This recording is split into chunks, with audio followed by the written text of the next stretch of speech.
Okay guys, welcome back to the channel. So today I'm going to review one of my favorite Seiko 5 watches, which is the SRPE series. So the SRPE series is also affectionately known as the Dresskx because it is the dressier version of the 5KX Seiko watches. So if you notice, this watch that I have over here, I've been using it to compare with other watches when it comes to lume performance. So usually the Seiko 5 will be something that I use as a benchmark against other watches in order to gauge their lume performance. This watch that I have in particular is the SRPE55. So in my previous videos of using this watch to compare the lume with my other dive watches, it is actually on a stainless steel strap.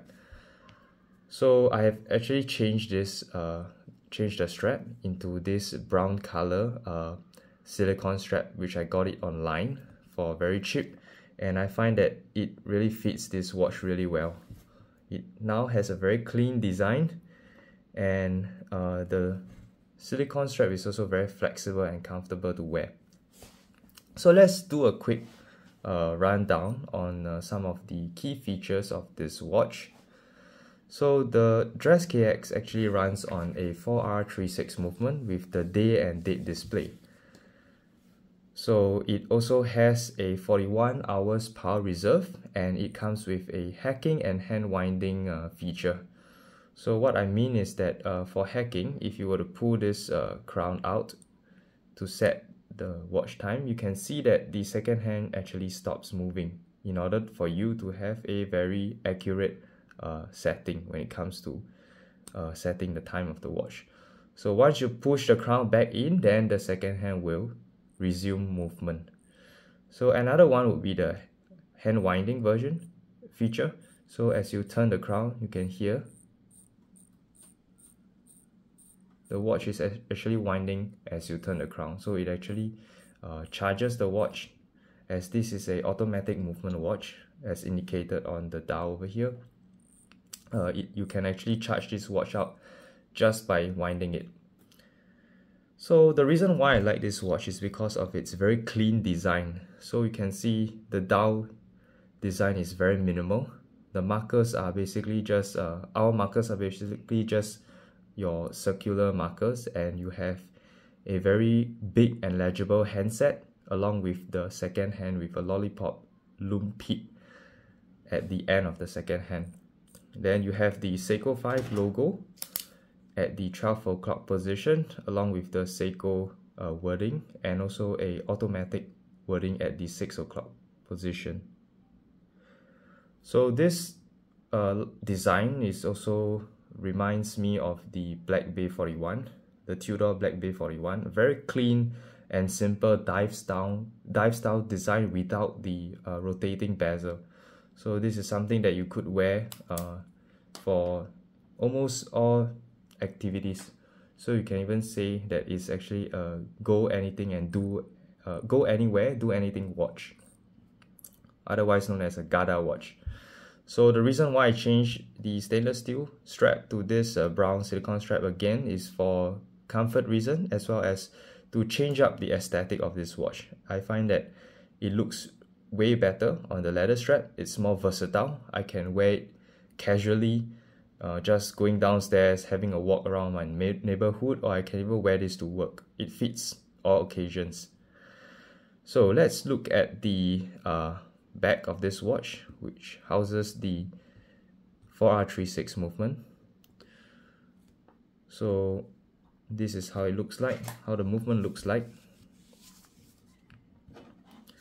So this is a 41-hour power reserve watch, so it lasts almost a day, almost 2 days. But of course, you have to charge this watch up whenever you want to wear it. So it has a 24 Joey's movement, and this supposedly magnetic resistant. It's water resistance up to 10 bar, which is 100 meters. So you can use this watch for swimming, not an issue at all. So this watch comes with a 20mm lug width, So I'm using this strap. It actually indicates 20 here. That's the lug width of the watch. So let's go through some of the dimensions over here. 20mm lug width, and the size of this watch, if I remember correctly, should be around 40mm. So it's a very versatile size. Yes, it's around 40mm. So very versatile size. It will fit a large variety of wrist sizes.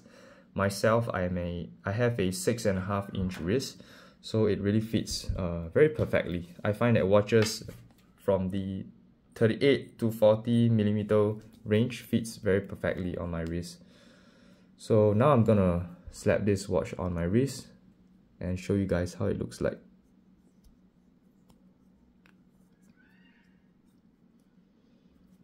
So this is how it looks like on my 6.5-inch wrist.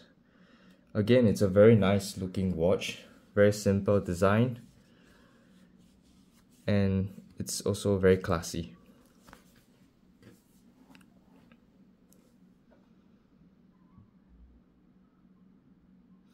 I really like the brown color silicone strap.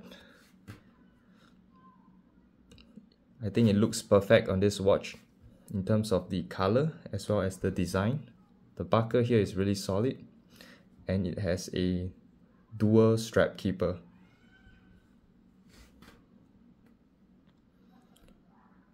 Okay, so lastly, let's look at the lume performance of this watch. I think we all know that it will perform very well since it's a Seiko. It's using Seiko's proprietary Lumi Bright. So let's charge this watch up with my night core. Okay. So yeah, so let's switch off the lights and have a look at this watch.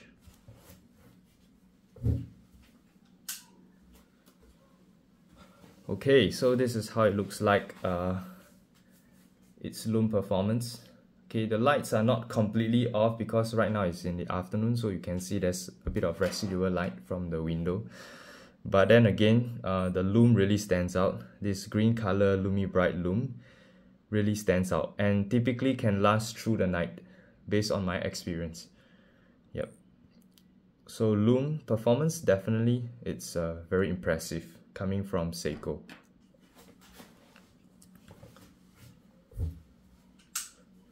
Okay, one last thing I would like to cover on this watch is that it uses a mineral glass instead of a sapphire glass, but that is what you would expect at this type of price range for Seiko 5. So Seiko 5 usually runs about $200 to $300. So if you want to look for a sapphire glass, you would have to go up the price range. So for sapphire glass, we'll be looking at maybe dive watches, Seiko divers, for around the 400 to 500 range or even higher. So usually for Seiko 5s, it will come with a mineral glass. So Seiko would call it the Hardlex crystal. So far I've been using this watch for quite some time already, and I'm pretty rough on my watches. So far there hasn't been any scratches on the Hardlex crystal of this watch, but you can see there's a bit of scuffs on the bezel, on the polished bezel. Not sure if the camera is able to catch, but there is some scratches, light scratches on the bezel, but so far no scratches on the crystal so far. So I would say Hardlex is pretty good for most kind of situations as long as you take care of the watch well. Alright, so that's all for today's review, and thanks for tuning in.